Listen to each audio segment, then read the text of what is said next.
Hello. I'm Allan from Sweden. Wow, what a great night I had yesterday. And I was so impressed by all the exhibitions and to find out what you are doing in your local stroke clubs. And I got a lot of ideas, which I hope to bring some of them at least back home with me. So I would like to thank the Stroke Association for inviting me, really. Yeah, I was asked to talk about Sweden's stroke in Sweden, but mainly our organization and our local clubs, how we work. And I knew a little about how you work in England, how the Stroke Association is built up. And I was thinking, that's so much a difference. We're so different. But I learned yesterday, that's more that unites us than differs us. We have the same problems with healthcare and rehab and everything that you have. Maybe we handle them a bit differently, but it's the same. So this poor guy here is probably having a stroke, as you see. It could be something else, but it's probably a stroke. And well, stroke in Sweden is exactly the same as stroke in England. It doesn't differ anything. This is a Swedish flag. I was thinking of a way to illustrate Sweden, but I found out that showing a map isn't good because your maps are not the same as they are in Sweden. I found out yesterday morning when I watched the weather service on BBC, because you have a different perspective. The countries doesn't look the same, so different. But it's just a matter of projection. In Sweden we are 9 million people, and we have roughly 30,000 strokes every year. That is one every 17th minute. So about 3 people will have stroke while I'm speaking here in Sweden, and more in the UK.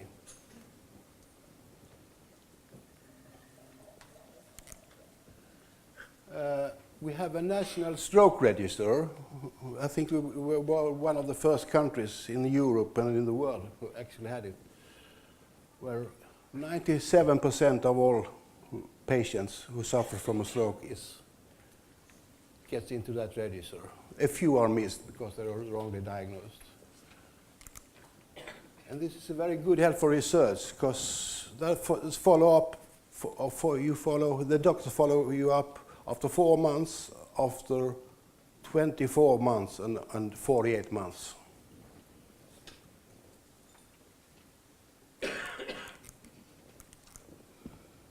And since 2003, there are thrombolysis in use in all hospitals. Sad to say it, a few months after I myself had a stroke in April, and this started in October, so I never got thrombolysis. And most patients are treated at stroke units.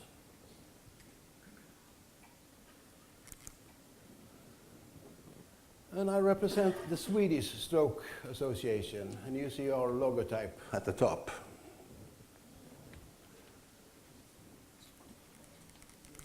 But I would like to make a small deviation now and speak about happiness. What is happiness? How do we define happiness? I think we all can agree on one thing that's happiness for all people, and that's a baby. Her name actually, because this is a girl, is Lykke. She's a few weeks old here. And Lykke is Old Swedish, that means happiness, or Old Scandinavian. Her mother, Johanna, was 26. And she was out with her friends Saturday evening. Had a glass of wine or something, not much, she says. And suddenly, she fell over. She thought she was fainting, but she wasn't. She was having a stroke, which of course she didn't know. So her friends called the ambulance, and she was taken to the hospital in Malmö, where I live. And it was late a Saturday night, 11 o'clock or something like that. And she was very lucky because the chief physician at the stroke unit, he was going home, and he met her in the door when the ambulance man came with her on a stretcher. And he saw, oh, she's having a stroke, and it's Saturday night, and we have not the best doctors working. They may misdiagnose her. I better turn around and go with her. So he said, take her to the X-ray, to the brain scan. So in 20 minutes or something, she was diagnosed having a stroke, and she got thrombolysis, and was taken care of at the stroke unit. And in a few days, or maybe even the first day, they discovered that she was pregnant since 4 weeks, which she didn't know. No, so she was diagnosed at the stroke unit. And she wasn't that, as she had thrombolysis, she wasn't that bad. So after a few weeks, she was dismissed from hospital and joined us at the stroke club in Malmö. This is another picture of lycka, or happiness. This is not a good picture, but that's the mother, Johanna. She's the one with the blue shirts, and you may see there's a small stomach, maybe. I don't know. Well, after 9 months, the baby was born, and here she is on our first meeting. You know, she's already beginning to become a mascot of our stroke club.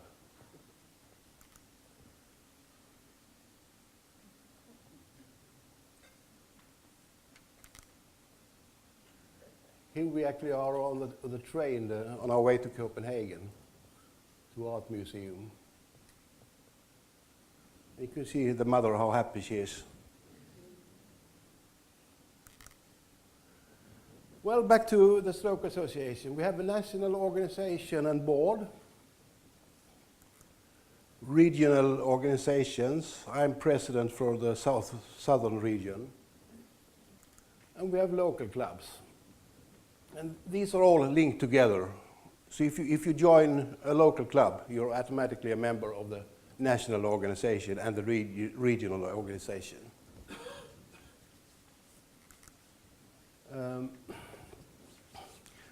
This kind of organization that the Stroke Association is has a special word which is impossible to exactly translate into English, but we are a non-profit organization with 10,000 members all over the country.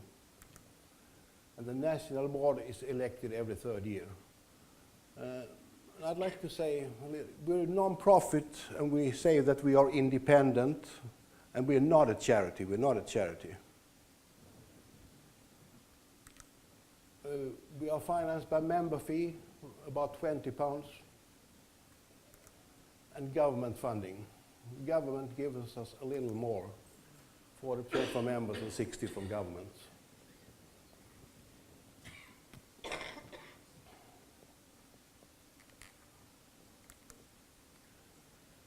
Well, I live in the city of Malmö in South Sweden, as I told you. It's Sweden's third largest city. We are 460 members, 465 it was last Monday actually.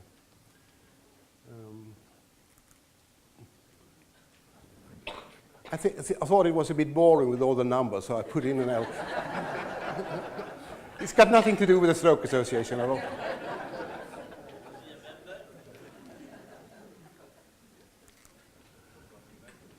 And my favorite part of the club is what we call smil, or smile. In Swedish, that's stroke mitt i livet, and in English, it's stroke in the middle of life. We have our own little department in the club where we meet. None of the elderly are allowed to join us.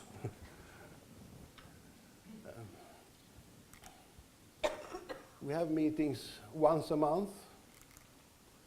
Sometimes they are more serious. We invite a doctor or some person from an authority, social security or unemployment stuff.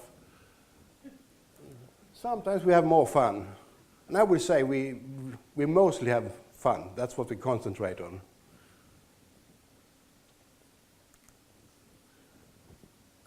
This is from one of our meetings. The guy with the glasses, he's a rehabilitation doctor in South Sweden. Very well known in Sweden. He's very good. He actually, I met him a few months ago, and he actually had a traumatic brain injury himself, because he fell on his bike. So he was taken to the emergency and being treated there, and he said he was the worst patient they ever had there.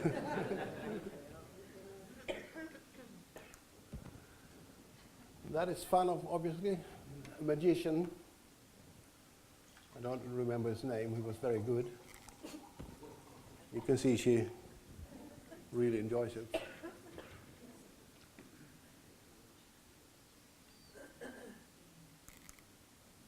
And that's me and him.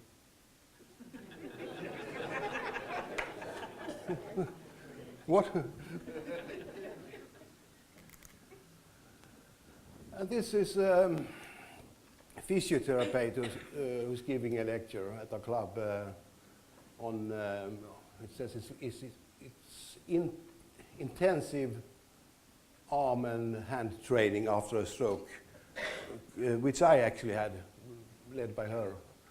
I was, for 3 weeks, I was called back to the hospital for 3 weeks as a day patient.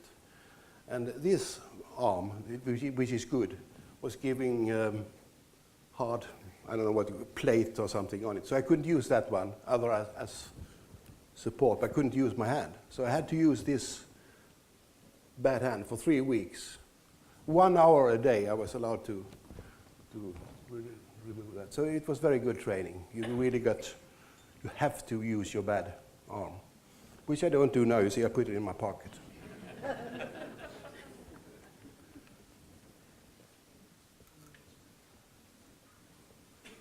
Bourbon Boys, it sounds like something with whiskey, but it's with music. Or playing for us. This is actually from, we are the oldest stroke club in Sweden. Not that very old, but a few years ago we had our 25th anniversary. So that's when they played for us. And I know John and maybe a few others know Bo Norwing. He used to be the president of the World Stroke Organization. He is the founder of our local stroke club. And he's still a member, but we don't see him very often. We have lotteries. Nice winnings. Chocolate and wine. Because as you know, both chocolate and wine is supposed to be good.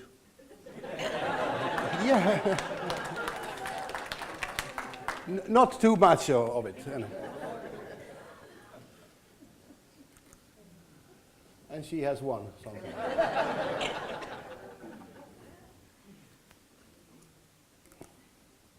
And even the kitchen staff love us so much, so they come out and play for us on their.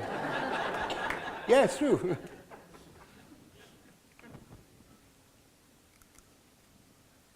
That's our, I don't know, banner, or I don't know what you call it in English, small flag. That's actually our accountant's lady to the left. And the guy to the right he's the treasurer in our, not our local stroke club, but in our regional organization. But they seem to get along fine, so I hope that means he's doing the finances good. And that is, sometimes we fly high, and that is me to the right. And the lady to the left is worth a few words for herself. I think she's 82 years there. She's 84 now. She's still the treasurer since, I don't know, 30 years or something for our local stroke club. And she's very old-fashioned. She doesn't use an internet bank. She doesn't use any bookkeeping programs on the computer. She does it all by hand. But the numbers are precisely. And here we are at holiday in Turkey and flying with this parachute thing. A bit too high for my taste, the flowers. And that is back to our 25th years jubilee. And this is a famous Swedish actor who is giving a speech at one of our meetings. Well, how are we financed? We get roughly £10,000. I mean, I'm talking about the stroke club in Malmö now. We got roughly £10,000 a year from the city. And we get 5,000 from the region.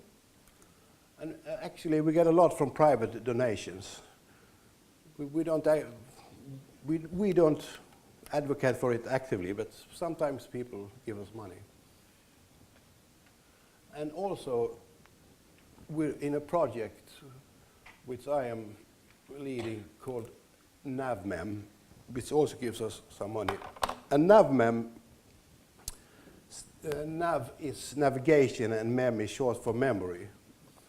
And we're trying to develop a system, a project for people with memory problems. We're trying to create a navigational aid for people with memory problems. It can be stroke patients or people with mild dementia or people who just generally are a bit confused like me and so on. So,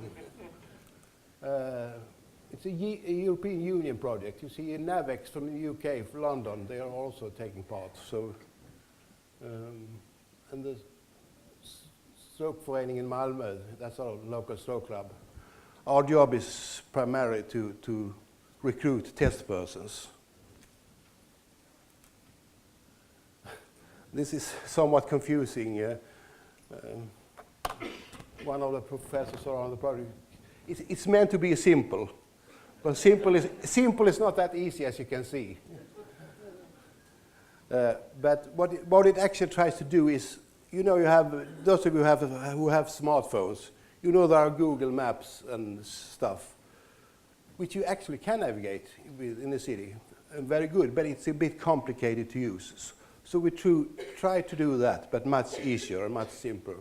Maybe it will be on a smartphone, or maybe it will be a device of its own, I don't know. And a year ago we did our first tests with the system.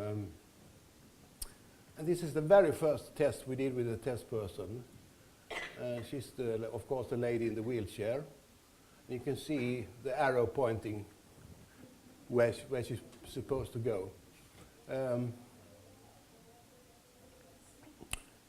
The reason she's not holding the phone itself is also explains why we are doing tests. So this is the very first test, and we discovered one thing. A smartphone and a compass doesn't work well on an electric wheelchair because the battery disturbs the compass that is built in. So, but we've solved that now. We've solved it. But that's the reason that one of our, she's an associate professor, the woman that's holding the mic in her hand. And we tested our 12 people, 12 test persons who did the test, and we have two different systems. You see, she stops, she's thinking, she's not really sure where to go. But all 12, 11 out of 12 made it to the goal, and the 12th didn't, but that was because it started to rain so heavily, so we didn't want. So all found the way home. And now we've been working a year, well, not we, I'm not doing any technical stuff, but all these companies, Siemens and Navex and Office or whatever they're called, developing on. So last week we began the new tests, and now they're getting this phone and having it for a month or 6 weeks and doing extensive tests. This is just an example. What else you can do? It's a bit like this own phone that's outside. You have your relatives and carers and so on, and pictures of them. So you just tap on the person, and the phone rings. And when the phone rings, so there's also a mail sent with a link to Google Maps, so you can see where the person making the call actually is positioned.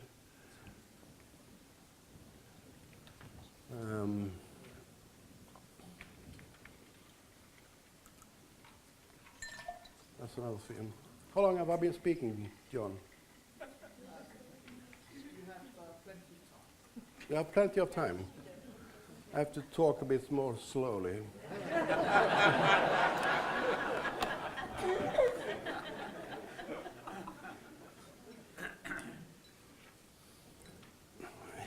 Here she is testing the other system. I don't know how many of you have Android phones. One of these systems called Navmem Explorer, which is more advanced. It actually is on Google Play now, in its test version. So anyone who wants can download it. Navmem Explorer. But it says it's your own risk because it's not ready. It's not on iPhone yet.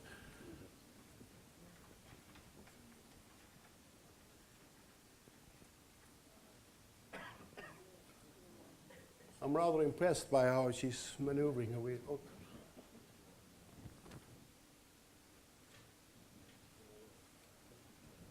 So I've been talking very fast, I see, because this is the last picture, actually. Time goes fast when we have fun. Yeah, this is on the same holiday in Turkey as the one with the parachute. When you've landed? What? Is that when you've landed? Yeah, that's when I landed.